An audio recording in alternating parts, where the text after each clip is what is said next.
हाय मित्रांनो, तुम्हा सर्वांचं माझ्या यूट्यूब चॅनलमध्ये स्वागत आहे। कशा आहात तुम्ही सर्व एकदम मजेतच असाल। तर इथे दुसऱ्या दिवशी आम्ही सकाळी निघालो बिट्टूला घेऊन। तर बिट्टूचे पप्पा गेले होते ड्युटीवर, कारण 15 दिवस त्यांची सुट्टी झाली होती। तर त्यांना म्हटलं जाऊ द्या, मी तिच्याकडे एकटी थांबते। सासऱ्यांसोबत आम्ही हॉस्पिटलमध्ये आलो। त्यानंतर सासरे त्यांच्या कामाला निघून गेले। इथे आल्याबरोबर तिचं एक सलाईन लावलं। काल तिला सलाईन दिलं ना, तर तिला अजिबातच पूर्ण रात्र ताप आला नाही, म्हणून इथे जरा फ्रेश वाटत आहे बिट्टू आणि माझ्याशी बोलत आहे। नाहीतर काल आणि परवा तर ती 2 दिवस अजिबातच बोलली नव्हती, एकदम शांत शांत बसलेली होती। इथे आल्यानंतर तिला एक छोटं सलाईन लावलं। ते संपल्यानंतर सिस्टर आला, त्यांनी मला थोडंसं मेडिकल आणायला सांगितलं। मेडिकल खालीच होतं, तर तिला घेऊन मी मेडिकल घ्यायला आली। तिला जर तिथेच ठेवलं असतं तर आमच्यासोबत कोणीच नव्हतं, आम्ही दोघीच होतो। त्यामुळे मेडिकल आणायचं असलं तर तिला सोबत घेऊन खाली मला यावं लागत होतं।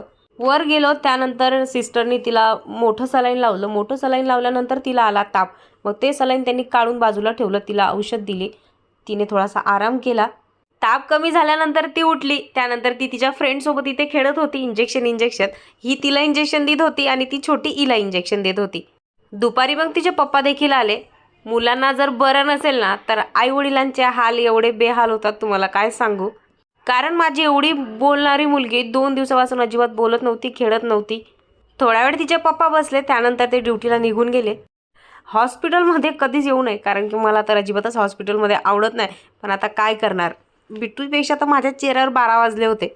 आज पूर्ण दिवस आम्ही हॉस्पिटलमध्ये काढला। आता वाजले होते 11:30। त्यानंतर आम्हाला सुट्टी झाली। ते म्हणाले आता उद्या सकाळी परत या। बिट्टूचे पप्पा आम्हाला घ्यायला आले, म्हणून माझं मोबाईलमध्ये बघून केस नीट करणं चालू होतं मगाशी। त्यानंतर शूट केला मी दुसऱ्या दिवशी। ते बिट्टू झोपेतून उठल्याबरोबर तिच्यासाठी मी पोहे बनवले होते। तिने जास्त पोहे खाल्ले नाही, थोडासा तिने नाश्ता केला। त्यानंतर आमची तयारी झाली। घरातलं इथे मी थोडंफार आवरून घेतलं होतं आणि जाऊन देखील थोडंफार त्यांचं काम करून घेतलेलं होतं। त्यांनी चपात्या वगैरे टाकल्या, मी पटकन भाजी केली आणि आज मी टिफिन सोबतच घेतला होता। इथे मी माझ्या चेहऱ्याला स्टॉल बांधला आणि बिट्टूच्या देखील चेहऱ्याला स्टॉल बांधला, कारण की आज आम्ही 4 व्हीलरमध्ये नाही तर आमच्या स्कूटीने जाणार होतो। कारण सासरे घरी नव्हते आणि कोणीच घरी नव्हतं, त्यामुळे माझ्याकडे काही पर्याय नव्हता आणि रिक्षात जाणं त्यापेक्षा म्हटलं आपण आपली स्कूटी घेऊनच जाऊया। आज आमचं घरूनच ठणठण सुरू झालं होतं की मला डॉक्टरकडे जायचं नाही, सलाईन लावायचं नाही। तिथे गेल्यानंतर देखील आमचं तेच चालू होतं, रडणं पडणं। सलाईन लावलं। सलाईन लावल्यानंतर ना, इथे बिट्टूच्या हातामध्ये खूप त्रास होत होता। तो त्रास तिला कालपासूनच सुरू होता। मला असं वाटलं ते हातामध्ये इंजेक्शन लावलेलं आहे तर त्याचा त्रास होत असेल, तर नाही, तिच्या हातामध्ये ना थोडीशी सुजन आली होती, त्यामुळे तिला त्रास होत होता।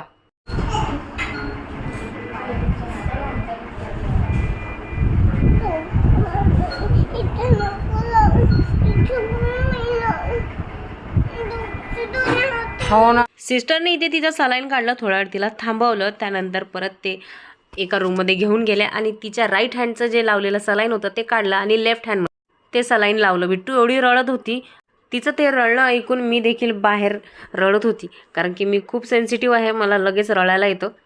तिथल्या तिथे त्यांनी तिचं ब्लड देखील काढलं, कारण की आता चेक करण्यासाठी पाठवायचं होतं तिचं ब्लड, म्हणून ती खूप रडत होती, कारण की 2-2 सुया टोचल्या ना, त्यामुळे तिला जास्त त्रास झाला। मग झाली होती दुपारची वेळ, तर तिने आणि आम्ही दोघींनी जेवण करून घेतलं। इथे थोडासा तिचा स्टडी देखील घेतला, कारण की एक्झाम सुरू आहे। आज तिला सुट्टी होणार होती, कारण डॉक्टरला ज्यावेळेस आम्ही तिचे रिपोर्ट दाखवायला गेलो होतो पहिल्यांदा, तर डॉक्टर म्हणाले की 3 दिवस आपण ठेवू आणि तिसऱ्या दिवशी तुम्हाला सुट्टी होईल। पण मगाशी तिचं दुपारी ब्लड चेक केलं, तर त्यामध्ये ना तिचे जे शरीरामध्ये कमी झालं होतं त्याचं फक्त काही पर्सेंटच वाढ झाली होती। तर डॉक्टर म्हणाले आजचे दिवस ठेवा, उद्या तुम्हाला सुट्टी करते। तर घरी आल्याबरोबर डायरेक्ट मी अंग टाकलं, कारण आज सकाळपासूनच माझं डोकं कंटिन्यू दुखत आहे सकाळपासून। आणि त्या डॉक्टरांनी सुट्टीचं नाही म्हटल्यानंतर तर माझ्या चेहऱ्यावर 12च वाजले, कारण आज देखील आम्ही पूर्ण दिवस हॉस्पिटलमध्ये काढला, त्यामुळे खूप बोर झालो होतो। घरी आल्यानंतर इथे बिट्टू मीनूसोबत थोडी मस्ती करत होती आणि मीनूसोबत झाल्यानंतर मग मस्ती थोडी आईसोबत केली आणि तिच्या डॉल, जे ती खूप दिवसापासून त्यांना मिस करत होती, त्यांना तिने जवळ घेऊन 15-20 मिनटं त्या डॉलसोबतच ती खेळली। मग झाली सकाळ। सकाळी ते बिट्टूची तयारी करून घेतली, पटकन घरातली जे माझी कामं होती ते देखील केली। आई ते भाजी बनवली आणि आमच्या टिफिन पुरत्या चपात्या आणि बिट्टूला पराठा देखील बनवला, कारण बिट्टू दुसरं काही खातच नाही आहे।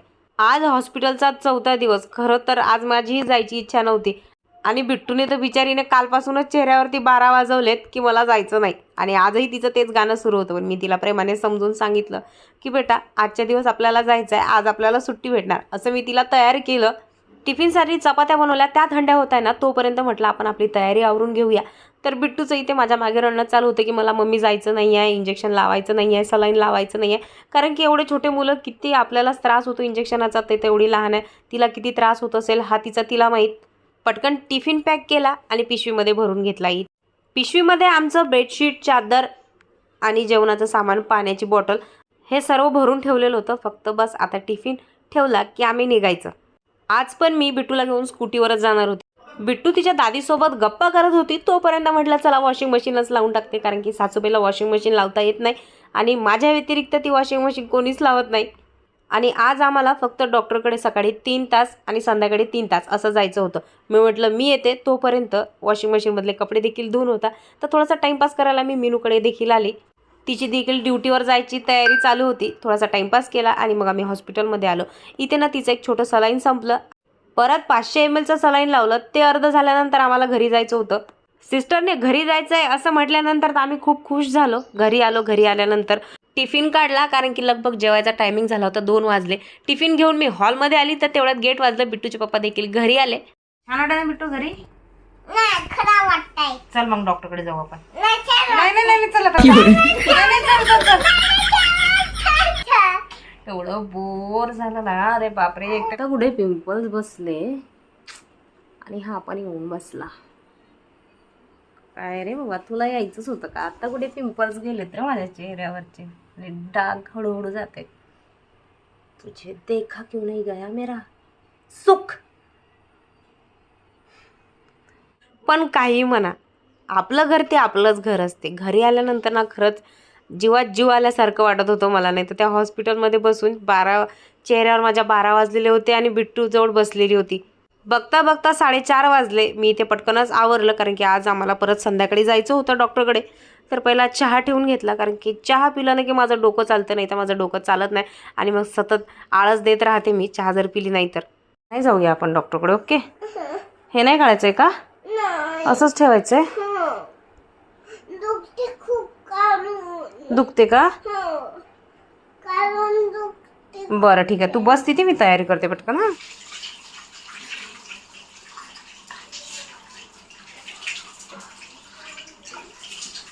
तयारी झाली आणि मी जायला निघाली ना, तेवढ्यात मीनू ड्युटीवरून आली. तिच्यासोबत अजून थोडासा टाईमपास केला, कारण तिच्यासोबत थोडंसं बोललं ना की मला जरा फ्रेश वाटते. बिट्टूची तयारी मी आधीच केलेली होती, तर ती हॉलमध्ये बसलेली. आता काही जास्त सामान न्यायचं नव्हतं, फक्त पाण्याची बॉटल आणि बेडशीट मी घेतली होती. चला, झाली मी तयार. मी झाली बिट्टूला घेऊ. बिट्टूचं नाही. तिथे गेल्यानंतर लगेचच सलाईन लागता आणि आता पण आम्हाला 1.5 सलाईन लावून घरी जायचं होतं. आज ना तिची मैत्रीण देखील सकाळी निघून गेली, त्यामुळे बिट्टू जरा डिस्टर्ब होती. नाही तर ती थोडासा टाईमपास तिच्या फ्रेंडसोबत करत होती. ड्युटीवरून सुट्टी झाली आणि हे डायरेक्ट हॉस्पिटलमध्ये चाले. अर्ध सलाईन सुटायला वेळ होतं, तोपर्यंत बोर होईल म्हणून ते मॅच बघत होते. सलाईन संपलं आणि इथे माझी आवरावर सुरू झाली.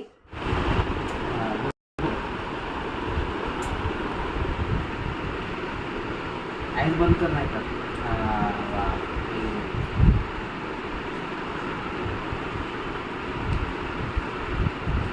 दोन मिनिटात बघू. आता बघू नको, आता मी नाही. आता बघू नको. आईच बंद कर. आता आईच बंद कर. आईच बंद कर आता. रडू नको. झालं, तू बघू नको. झालं झालं झालं म्हणतो तर.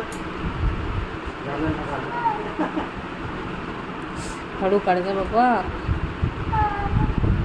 तिकडे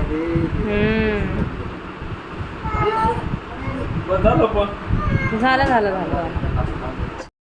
ते सलाईन काढल्यानंतर ना बिट्टू खूपच रडत होती. मुलीची अशी अवस्था बघितल्याबरोबर पप्पा म्हणाले की चल बिट्टू, तुला काय पाहिजे ते घेऊन घे दुकानामधून. मग तिने एक चॉकलेट घेतलं. खुश झाली, जेवढी तिला बरं वाटलं. तू एकटी रडली? मी पण रडायचं होतं का तुझ्यासोबत? सॉरी, मी रडली मी बाळा. आता रडू रडू रडू का? रडते ना. घरी आल्याबरोबर उठाठेव सुरू झाली. असा होता माझा आजचा दिवस. ब्लॉग आवडला असेल तर लाईक करायला विसरू नका. भेटूया पुढच्या ब्लॉगमध्ये. तोपर्यंत टाटा, बाय बाय.